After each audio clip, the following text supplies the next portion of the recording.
men come by and say, do you want to be healed? I want to be healed. But there's no one that put me in the book. But look at somebody say, whatever it takes. Now, if I was him, the man, tell somebody, the man that was laying. The man that was laying. There. Paralyzed. If I was him. Tell somebody, whatever it takes. Whatever it takes. No arms, no legs. But I believe I just slide on in the pool. If I do, that's all it took for me to be made whole. Tell somebody, I just slide on in the pool. Whatever it takes.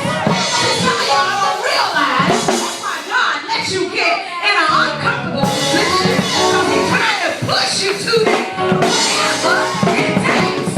Some of you don't realize why stuff ain't changed for you. Because God said, I'm trying to push you to the place of whatever it takes. Some of you don't realize, oh, I'm still paralyzed. What you mean, preacher? You're still broke. Whatever it takes. See, there was a woman that didn't have no money, but she had 2 mites. And she sold what she had. But there were some folks that were talking about her. She ain't really doing nothing. But Jesus let them know she did better than all of you. She gave all that she had. In other words, God is saying to some of you, nothing ain't gonna change for you until you give me all that you got. Whatever it takes.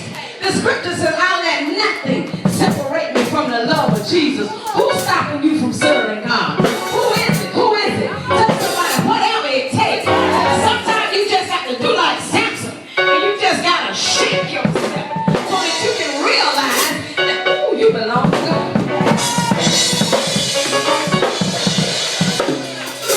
Do you know that God has favored us? Do you know that you really ain't got to worry about nothing? And as I was getting dressed, the Lord was speaking to me about favor. And He said the favor of God is all on you, Apostle Knight. But you have some whatever it takes.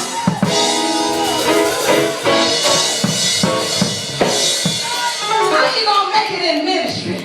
Whatever it takes. How you gonna make it? Whatever it takes. God telling some of you, you need to come out of that careless. Ooh, some of you want people to carry the load. But God is saying you need to decide whatever it takes. Whatever it takes, God, to please you, I'm there. Whatever it takes, God, some of you just don't realize. God is right there. He just waiting on you to realize He is. See, when you're paralyzed, you have numbness of the body. There is no feeling. Somebody could stick you with a pin and you wouldn't even feel it. See, some of y'all don't know the presence of God is there, but because you got numbness of the body, your brain numb, your heart numb, you got numbness of the body. Why? Because, see, people done hurt your heart, so now you cold, you don't want to love nobody. Tell somebody your heart is paralyzed. You don't know that Jesus is standing right there saying, I love you, I'll take care of you. But because it's paralyzed, you can't feel Him. Hold on, stand at the door and knock. Who's going to let Him in? Some of you can't let Him in because your heart is paralyzed. But let me go up here. See, some of you paralyzed in the mind. Why? Because you've been lied on. You've been lied to. You've been talked about. So now your mind is paralyzed. And you say, no, I ain't getting close to nobody. I don't need nobody. Just me, myself, and I. But see, if it wasn't for the 4 freedoms that of the paralyzed man, he wouldn't have got before God. Maybe you need somebody.